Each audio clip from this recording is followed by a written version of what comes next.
जय श्री राम भक्तों।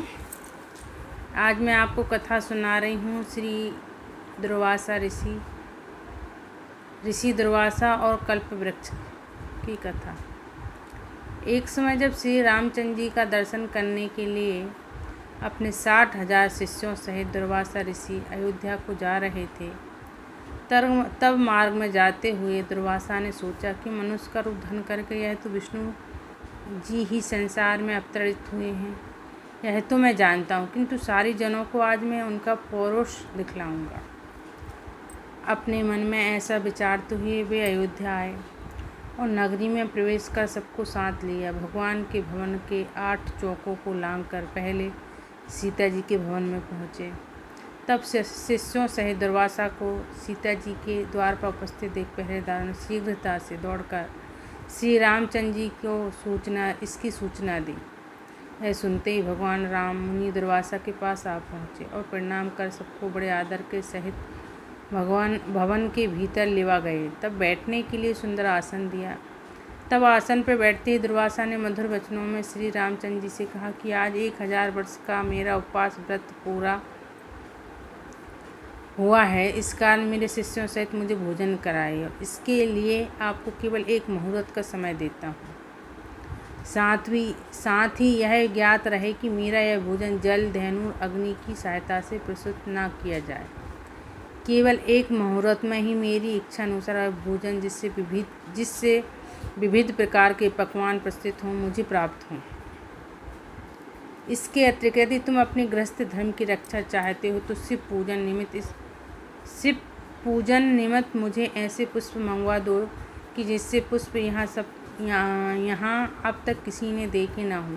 यदि तुम्हारा किया ना हो सके तो मुझे स्पष्ट कह दो कि मैं इसमें असमर्थ हूँ, मैं चला जाऊँगा। तब मुनि की इस बात को सुनकर श्री रामचंद्र जी मुस्कुराते हुए नम्रता से कहा, भगवान मुझे आपकी यह सब आज्ञा स्वीकार है। तब श्री राम की बात सुनकर दुर्वासा ने प्रसन्न होकर कहा, मैं सरयू में स्नान करके अभी तुम्हारे पास आता हूँ, शीघ्रता करना।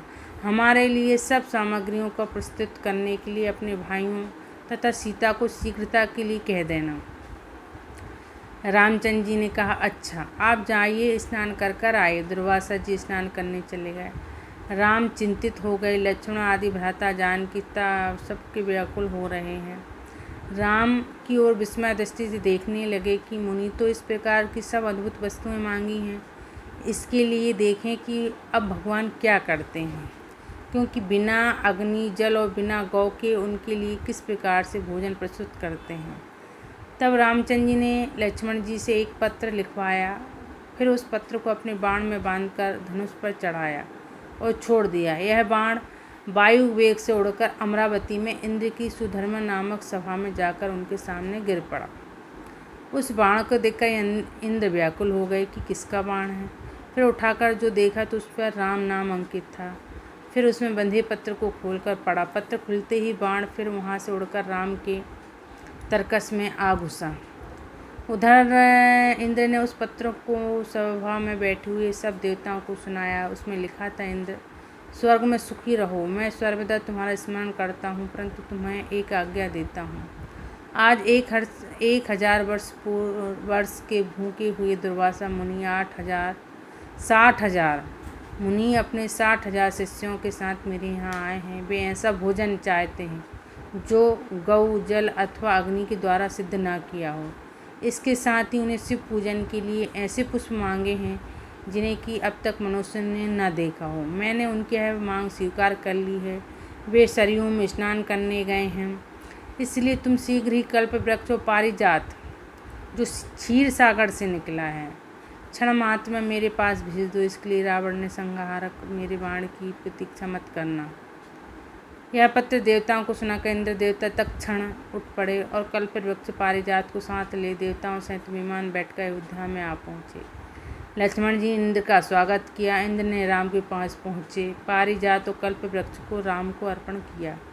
इतने में सरयू के तट पर दुर्वासा ने अपने एक शिष्य को राम के पास भेजा कि तुम जाकर देखो कि राम इसमें क्या कर रहे हैं, इस समय क्या कर रहे हैं। मैंने जो आज्ञा दी उसके अनुसार कुछ अन्न अब तक बना है या नहीं। अब तक वैसे ही चिंता मग्न हैं या कुछ कर रहे हैं। यदि मेरी आज्ञा अनुसार पकवान प्रस्तुत कर रहे हैं तो अब तक कितनी सामग्री तैयार हुई है, यह सब तुम चुपके से देखकर मेरे पास आओ। तब आज्ञा ऐसा कहकर वह शिष्य राम के भवन में आया। देखा तो कल्प वृक्ष और पारिजात से युक्त देवताओं की मंडली राम विराजमान है। देवताओं की मंडली में राम विराजमान हैं। यह देखकर उस शिष्य ने शीघ्र ही दुर्वासा के पास जाकर यह समाचार कह सुनाया। शिष्य की बात सुनकर दुर्वासा को आश्चर्य हुआ। स्नान कर शिष्यों के साथ ले दुर्वासा ऋषि श्री रामचंद्र जी के सुंदर भवन में आ पहुँचे। दुर्वासा जी को आया देख देवता सहित राम ने उठकर उन्हें तथा उनके सब शिष्यों को बड़े आदर के साथ प्रणाम किया। उत्तम आसन पर बैठाकर सीता तथा लक्ष्मण आदि के साथ उनकी पूजा की। फिर जिन पुष्पों को मनुष्य ने अब तक नहीं देखा था, वे शिव पूजन के हेतु पारिजात के उन पुष्पों को राम ने दुर्वासा के समक्ष प्रस्तुत किया। उन पुष्पों को देखकर मुनि दुर्वासा ने एक बार तो आश्चर्य किया, किंतु मौन भाव से उन्हें ग्रहण कर शिवजी तथा अन्य देवताओं की उन पुष्पों से पूजा की। फिर उसी क्षण श्री रामचंद्र जी ने लक्ष्मण तथा सीता आदि सबको भोजन परोसने की आज्ञा। तब दिव्य अलंकार से विभूषित सीता ने कल्प वृक्षों पारिजात की पूजा कर अनेक पात्रों को लेकर उनके नीचे रख दिया और वह प्रार्थना करते हुए इस प्रकार बोली, हे क्षीर सागर से उत्पन्न होने तथा देवताओं के मनोरथ को पूर्ण करने वाले कल्प वृक्ष, आज शिष्यों सहित हमारे यहाँ आए हुए दुर्वासा को तुम संतुष्ट कर दो। तब सीता के इस प्रकार कहते ही कल्प वृक्ष ने पल मात्र में वहाँ रखे हुए करोड़ों पात्रों को अनेक प्रकार की खाद्य सामग्री से पूर्ण कर दिया। फिर तो उन सब अन्नों को उर्मिला से सीता ने स्वर्णों के पात्र में रखकर दुर्वासा के समक्ष परोसा। फिर तो रामचंद्र जी से निवेदित दुर्वासा ने अपने शिष्यों के साथ बड़े प्रेम से भोजन किया। फिर हाथ मुँह धो तांबूल तथा दक्षिणा ली। तदुत्पाद से प्रभु श्री राम की जय जयकार करते हुए अपने शिष्यों के साथ प्रस्थान किया। जय श्री राम, जय श्री राम, जय श्री राम।